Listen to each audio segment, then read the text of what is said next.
Happy belated Chinese New Year, Venerable! What It's your Kopi Uncle Nicky here again. 新年快乐! My name is JK, as always the youngest boy in this class. Good evening, everyone. 恭喜发财! I'm the 5C Superpower Achiever, Kenny Tan. Yes, good evening everyone and welcome back. Last session we discussed how we can get a human life of legion and opportunity in our next life. So for today's session, what now? Do you all still remember the question I asked you all last session? What is a meaningful life? Yes, I do remember, Venerable. For me, a meaningful life would be one where I can help others. Sometimes when we watch the news, there are so many sad events and disasters that happen all around the world. If everyone could lend someone a helping hand, wouldn't the world become a more graceful and happy place to live in? We probably heard stories where the life of a student transformed 360 degrees after meeting a teacher who is genuinely concerned about you through a small act such as chit-chatting with you about some difficulties you face might help in overcoming them through a valuable advice from the teacher. We also probably gone through ups and downs in life to know that they do not stay constant. And during the downs, sometimes all we need is a magical push from a 贵人, and you head up in the right direction again. When we help others, others will help us too. But of course, this shouldn't be the motivation for helping others.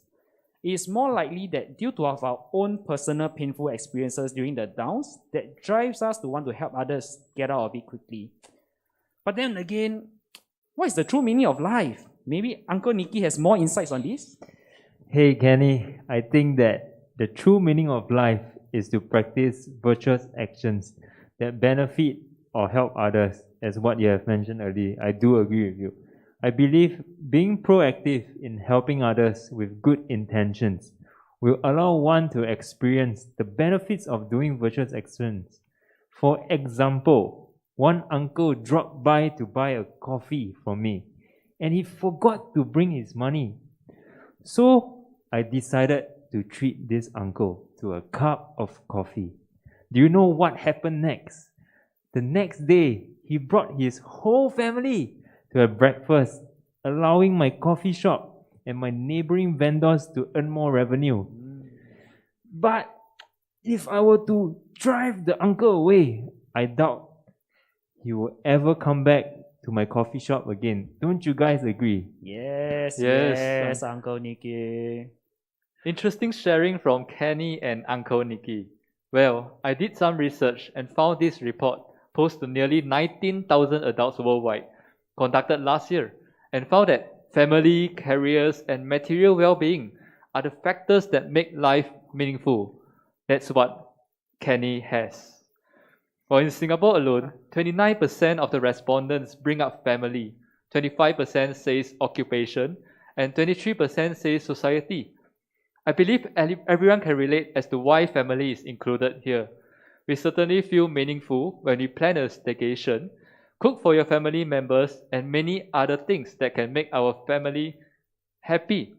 As for occupation, different people have their own thoughts. My viewpoint will be the ability to care for others.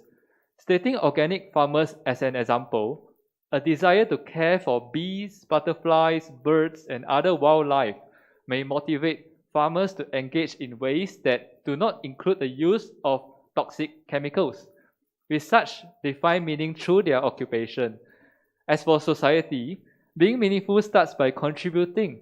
It doesn't need to be complex, but it can be just a simple act of being kind to the people we encounter. One example will be OMAK, observe merits and appreciate kindness, as mentioned before by Venerable in episode 2. And also showing gratitude to others. People are influenced by simple daily acts of kindness, and it can make the whole society a better place. Having said all this, maybe we should hear from Venerable on what exactly is a meaningful life. To have a meaningful life, we need to have ethical discipline to make sure that we do not do things that will cause us suffering. For our own benefits, we may cause others to suffer now, but based on the law of karma, we are causing others to suffer even more, or we are causing ourselves to suffer even more in the future. We should avoid the 10 paths of non-virtuous action. If you avoid the 10 non-virtuous actions, people around you will feel safe and you will connect with people easier. In our last session, you can check out the pros of not doing the 10 virtuous karma and the cons of doing it. At the end of the day, not only you will enjoy this life, and you will secure a better next life. Okay, so let us move on to the next question. Do you all recall meeting someone who leads a meaningful life? Venerable, I would like to answer this question first. I have to say, the first thing that comes to my mind for this question are my kids, Joshua, Larry, and Wei-Zhen. I'm sure some of you guys are definitely familiar with these names. Ever since they learned the teachings, the family's well-being has gotten so much better. They start to respect one another and even belanjami good food from Southeast Singapore. Plus, they are youth leaders from Wisdom United who encourages many youths to do virtuous actions. You may be wondering, why do virtuous actions? I am sure they have experienced the benefits, and I really can see their mental health being well and healthy, not getting controlled by their emotions. If they continue to conduct classes, more and more young people will be aware of themselves and be capable of eliminating their cause of suffering. I think this is a meaningful life. Wow, Uncle Nicky, you have such failure children. I did meet someone after learning the teachings. Buddha is the one. When Buddha was around, he helped many people solve their problems. So there is this story about the encounter between the beggar and the Buddha. There is this beggar who was quite upset because he has to beg to run his life. So every day, he will see many frustrated people, troubled with worries, go towards the Buddha, but they feel happy while returning. So, he could not understand what Buddha had done to them without the need of money, gold, or silver. So, the beggar decided to approach the Buddha. He said to Buddha that he has nothing and wants the Buddha's advice on the way he can live his life and how it can be done better. So Buddha replied that the beggar is actually not poor, but because the beggar never did anything for others and never donated to anyone. The beggar was in dilemma upon hearing this, because he had nothing to give either. So the Buddha continued, you have a hand which you can actually serve people and do good to others. You have a mouth that you can say good things and encourage others. You can help others by doing all this. Not necessary that donations be made only with money. We can also donate education if you want. If someone has a perfect body, then he is not poor. He is simply poor in mind. He should move away from this thought and serve others. The beggar became very happy and feels satisfied now. So, sometimes I feel that I do not have the ability to do meaningful things in life, like those businessmen who can actually donate thousands of cash to the needy. But look at Buddha. He educated people and solved their issues without the use of money and just by words. What a great role model for us. And we can learn from Buddha and lead a meaningful life through helping others. What about you, Kenny?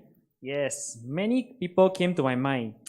You know, with the world moving faster and at ever-growing pace, we all desire for things to be done better, faster, and cheaper. However, this comes at a cost of harming the environment or even the people around us. We might also find that we don't even have time to sleep. What more about caring about people around us or even the environment? But through volunteering with a youth society, I work with a group of dedicated people who live the code of, I cannot do everything, but I can do something. I see in them that persisting on a path that leads them to a better future, in this case, a better living environment, brings them a lot of motivation and, more importantly, a meaning in their life. They see that through small actions on their part, it can influence people around them and let them commit to the very same cause. Can you imagine if every single one had the same motivation towards the same path as you? In their case, the environment will be a very livable place. There are also youths who dedicate their time to contribute back to society by lending a hand to elderlies, by refreshing their homes with a fresh coat of paint and a good scrub to wipe off any grit. But to me, there's so many people in Singapore who needs a helping hand. So how does working on a couple of households change the situation? Shouldn't we be reviewing our social policies to strengthen the safety net for the overall country instead? But after hearing from them, I see that they find full meaning in what they do, as through the act of helping one person, they change that person's life. From these people that I interacted with, I see that they are very into helping others through either direct means, such as helping them with something in life, or indirectly, by making the environment a better place. Having found the thing that brings them value and continuously working towards their goal brings them true meaning. Very nice. All of the people you guys shared have a common characteristics, which is compassion. But what is compassion, and why do we need to be compassionate? JK, do you want to answer this question? Well, Venerable, I feel that compassion is to understand others and see things from their perspective and empathize with their emotions. As for why we need to be compassionate, I think that we need to recognize that as long as we live in this world, we will encounter problems, things that obstruct the fulfillment of our goals. When this happens, we lose hope and become discouraged. We also diminish our ability to face these difficulties. But on the other end, if we remember that not just us, but everyone has to undergo suffering, this kind of more realistic perspective will actually increase our determination and our capacity to overcome problems. By remembering the suffering of others, by feeling compassion for others, our own suffering, I guess, will become much more manageable. Indeed, with this attitude, each new obstacle can be seen as another valuable lesson for us to improve our mind, another opportunity to deepen our compassion. So we can actually strive gradually to become more compassionate. That is, we can develop both genuine sympathy for others' suffering and the will to help remove their pain. As a result, our own serenity and inner strength will increase. What do you think, Kenny? Wow, JK, you are speaking like a future professor now. For me, compassion is about being able to relate to others on what they might be feeling or experiencing. It could be some suffering such as physical or mental, which is affecting them, or having met with some obstacles in life that they stumble upon, which is causing them some unhappiness. Once we have some appreciation on factors that are causing them suffering, being compassionate could mean wishing them well, and the greatness if all these could be just eliminated from their life. I guess it means that the constant wish that people go towards a happier state that they are currently in, or eventually be in a state of eternal happiness with no suffering. As for why we need compassion, this is a question worth pondering more often.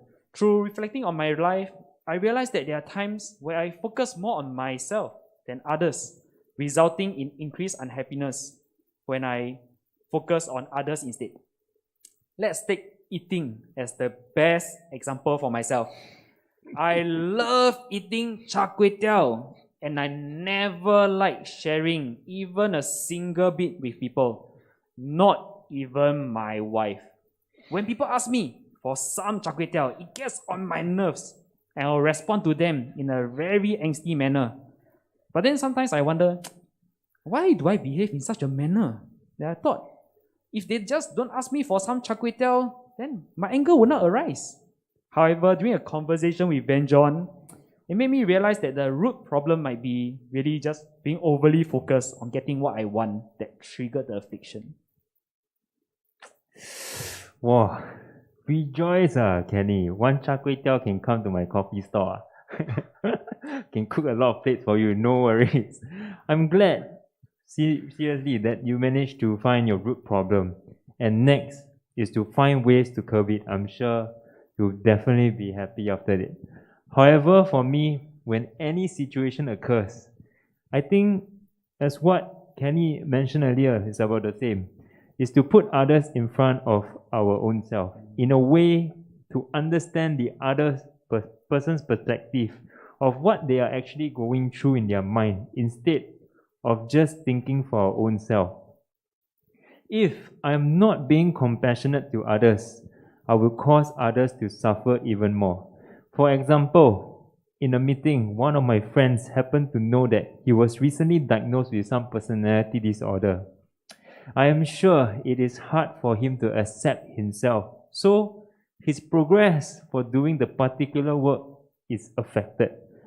So if I'm not compassionate towards him, I'm going to deem him as a burden and have no control of my emotions because the work will be slowed down, right?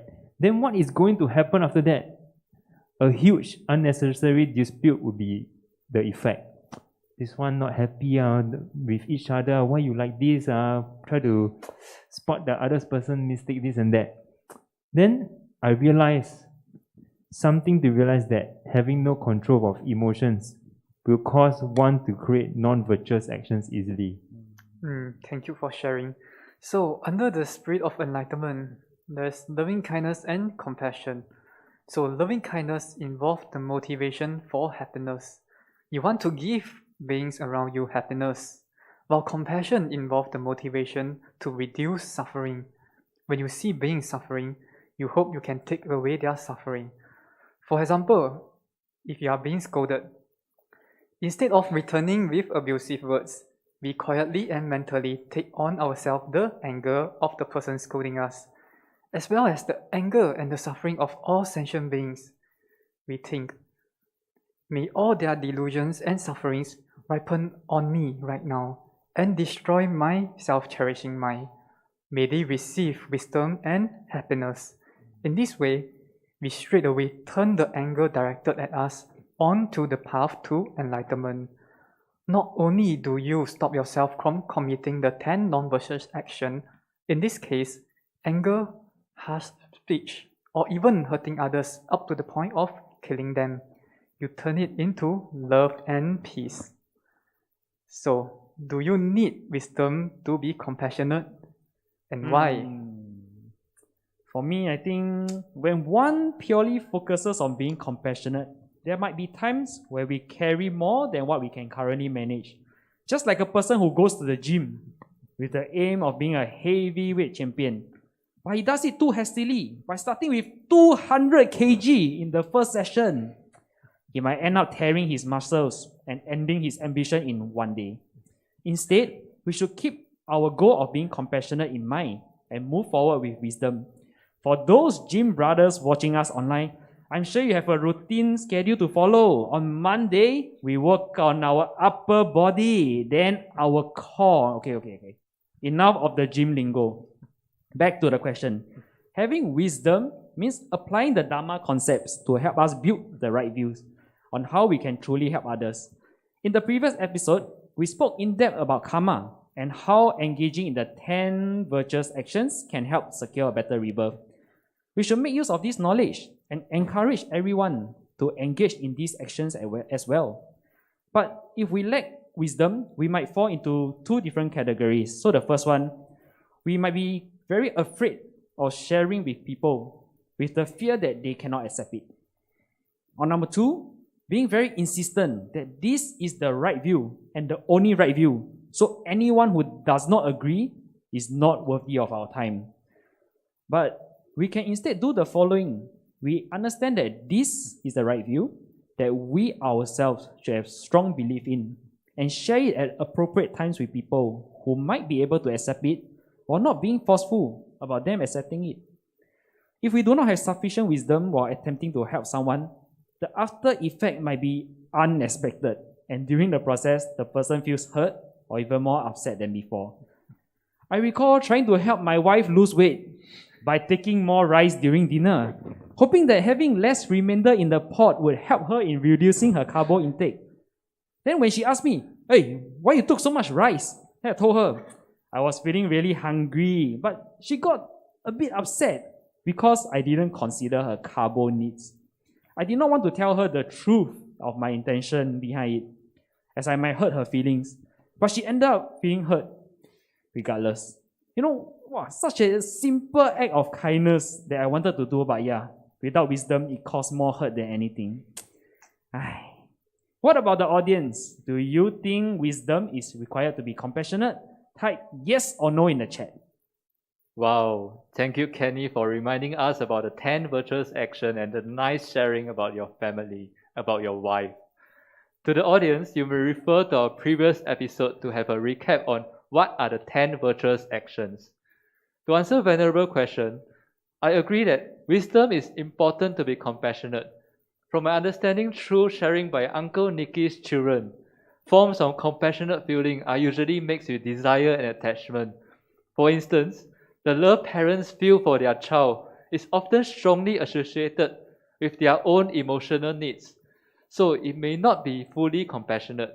Usually when we are concerned about a close friend, we call this compassion, but it too is usually attachment. Even in marriage, the love between husband and wife, particularly at the beginning, when each partner still may not know each other's character very well, depends more on attachment than genuine love. So marriages that last only a short time, they also lack compassion. They are produced by emotional attachment. And when the projection actually change, the attachment disappear. So our desire can be so strong that the person we view are flawless, when in fact he or she has many faults. Our love is motivated more by personal needs than by genuine care for others. But a truly compassionate attitude toward others does not change even if they behave negatively. So genuine compassion is based on the needs of others, irregardless whether they are close friend or enemy. As long as that person wishes for peace, happiness, and wishes to overcome suffering, then to that basis, we can actually develop genuine concern for their problem. What about you, Uncle Nicky? I believe you have developed compassion since you have met so many different kinds of people in the coffee shop over the years. To be honest, this compassionate heart of mine only developed stronger after learning the teachings. Before the teachings, even though I met many different kinds of people, I wasn't even aware of what is compassion about. And also, because of this, I didn't even know the importance of being compassionate towards others. But I am glad to know that I still have some time to be compassionate to others. To answer Venerable's question, I didn't think there is a need to have wisdom to be compassionate. I think that one can be compassionate to others without having any wisdom. But I was wrong when Venerable gave me an example. What if a drug addict needs more drugs? Because through what Venerable has mentioned earlier, that compassion means to reduce the suffering of others. So, if I were to supply a drug addict more drugs, the suffering will only reduce temporarily. After the effect of the drug goes off, the drug addict will crave for more drugs and then suffer even more to continue building this unhealthy habit to oneself. Then, Venerable gave me another example. As elegant as a swan, the swan needs a pair of wings to fly. Therefore, I think that wisdom and compassion come together. One wing represents wisdom and the other wing represents compassion. So, let's head back to the drug addict example. I think to help this drug addict is to find ways to stop he or she from taking drugs. More likely a rehabilitation center, and then through recovering from the struggles of cutting out on the drug, maybe what I can do is to check on him or her on a weekly basis to encourage this person on his progress to ensure that the drug addict is not suffering as much as before. Do you agree, Venerable? Yes. You don't need wisdom to be happy and a compassionate person. As the engaging in Bodhisattva did says, whenever worthy joy there is arises from wishing for others' happiness, whatever worthy suffering that is arising from wishing for your own happiness. What need is there to say more? So look at the difference between these two. Ordinary people act for their own welfare. The sage act for others' welfare. If you do not exchange your own happiness for others' suffering, you will not achieve Buddhahood. And even in cycle existence, you will have no joy. Consider how being self-centered is the door to all sufferings and being other-centered is the basis of all excellence. It is very easy for us to be selfish, but can being selfish help us achieve happiness? How can we achieve happiness by using compassion? Wow, Venerable, sorry. I think that all of us do not want to suffer and all of us want to live in happiness. So what can we do? Yes, so it is the same as taking on the attachment of sentient beings. Whatever suffering they experience, we visualize ourselves taking them on and using that to uproot our own selfish mind. We then give away to others all merits and happiness in the main practice of exchanging self and others. But a lot of merits are accumulated through this practice. It also accomplishes a great purification of negativities. Exchanging self for others is the best practice to do when you are dying. You will have incredible inner peace, happiness, satisfaction for doing something so meaningful. You will die with bodhicitta. Or whenever a doctor says to us, you have cancer, the mind usually go blank or panic. But those who understand and practice are unafraid and even feel ready for the challenge because they see it as an opportunity to experience cancer for others. Such people feel self-empowered, confident, brave, and able to benefit others. They are able to do this because they have a spiritual practice. They know how to contemplate and exchange the self for others as compared to those who only cherish themselves.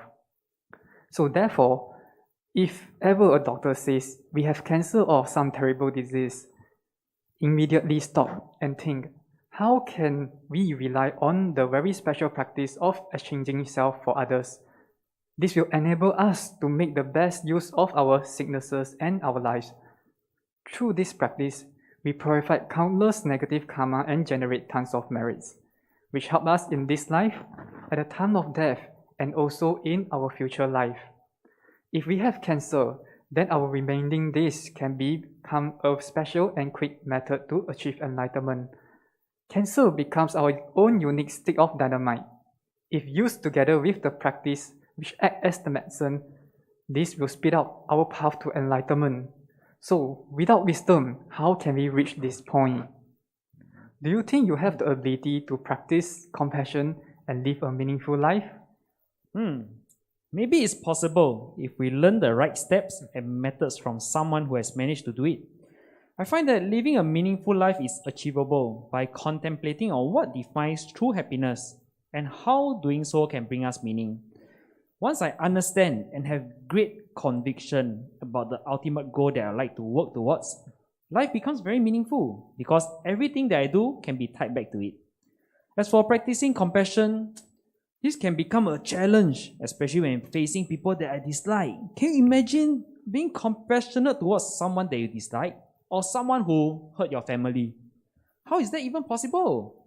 Maybe we can start from, the closest people around us. They are the family members, they are our family members or our friends. So as we get into the virtuous cycle of being compassionate towards them, maybe by then trying to be compassionate towards people whom we dislike might become, easier. But we just have to start somewhere, right?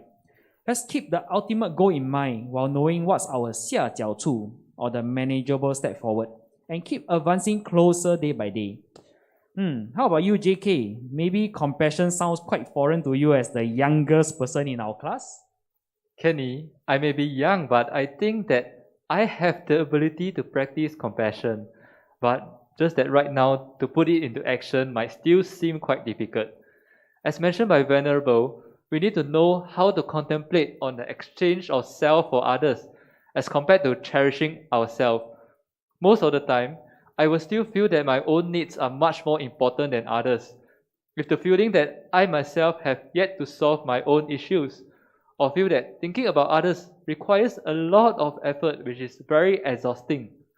However, if we think of the benefits of exchanging self for others, which Venerable have mentioned just now, we can actually accumulate a lot of merits and also accomplish a great purification of our negativities.